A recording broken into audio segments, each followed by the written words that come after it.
Hey guys, this is Rory. I'm going to show you how to create a release for new music. You go into your dashboard. This is your Good Morning dashboard, and you would click on Release Music. I'm just going to open up in a new tab. It opens up in your new dashboard, in your distribution portal. Your distribution portal will show you your account balance for recordings, your last statement, and whatnot. Here you can also invite additional team members to your account, manage your profile, such as your label name and information, and you can create a release or a track.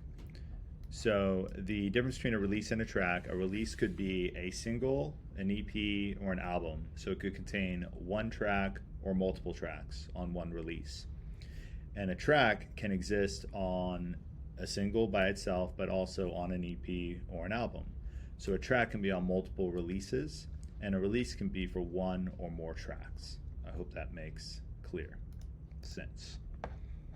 Here we are creating a release. Your first step is to upload an audio file. I'm going to just upload one I already have in here. As you can see here, it brings up the track information. To edit the track information, you click on it. Here you can see the bit rate, sample rate, making sure that it's all in the correct audio format. You put in your track title, your track version if it's a remix or a different type of special version of the track. You put in all your artist info. Here, if you were to add another key artist, you would select their role, such as a featuring artist or a performer or a primary artist or even a producer or a remixer. When you add additional artist, you'd put in a name. Let's just make one up, like create a new artist, Joe Schmo. You can upload a photo if you want. It's not really necessary. And then you want to make sure that if they already have a page on Spotify and Apple, that you're mapping it to their Spotify and Apple page. So you would pull your Spotify, your artist Spotify ID. You can also pull your Apple's music ID. To find your Apple artist ID, you'd go to your artist for Spotify page.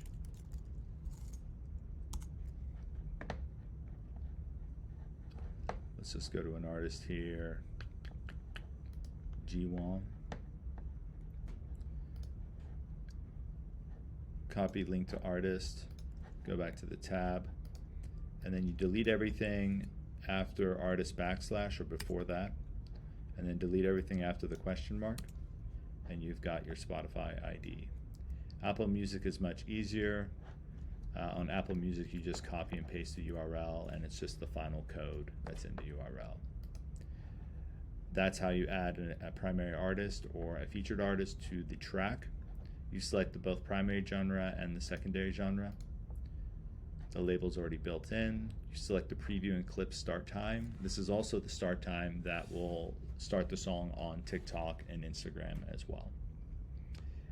If this has been previously released, you'll have an ISRC code. If you do not, you can just click no and the system will assign one to you. The catalog ID is for your own internal reference. We recommend it.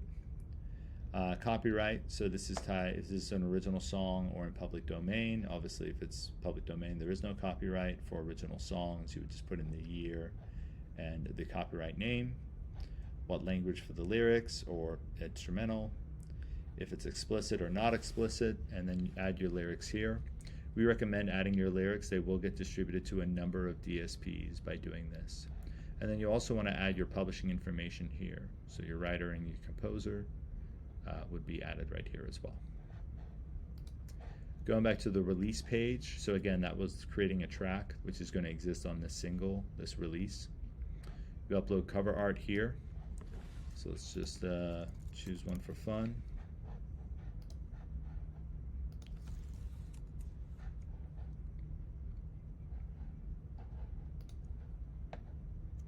You want to make sure it's high res enough. It needs to be 3000 by 3000 pixels. As you can see, if it's not at least 1400, it's not even going to accept it. So let's try this version. Now the file must also be under 10 megabytes. So let's try this one.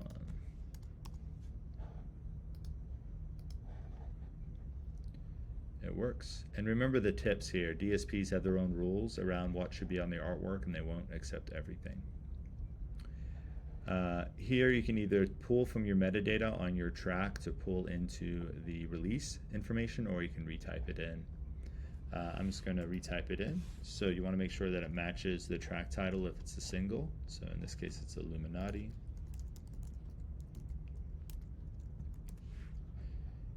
The title version, if any. Are there more than 4 primary artists on the release? No. You can add primary artists to the release as well, and they would appear on every single track on that release if you wish to do that. Your primary genres, so let's just choose rap for this one, and alternative rap. I'm going to say this is a new release. It'll assign its own UPC to it and its own catalog ID, and then you want to put in the copyright information here.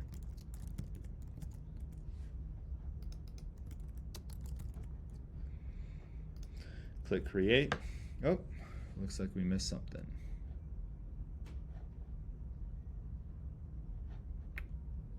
Add a primary artist. Secret Surf. And then boom, you create the release. That's not done though. After you've created the release and you want to actually distribute it, you would click distribute. By default, it selects all your DSPs, so all the retailers you want to distribute to. If you have a SoundCloud page that you manage yourself, you may want to unclick SoundCloud, but that's optional. And you click on options and click distribute. After you click distribute, it will get pushed into our back end and we will review it. If there's any issues that we foresee with the release, we'll push it back to you or approve it and send it out to DSPs. More often than not, you see it in your Spotify for Artists backend within 1 to 2 days, and the same for Apple Music. I hope this has been helpful. Thanks for watching.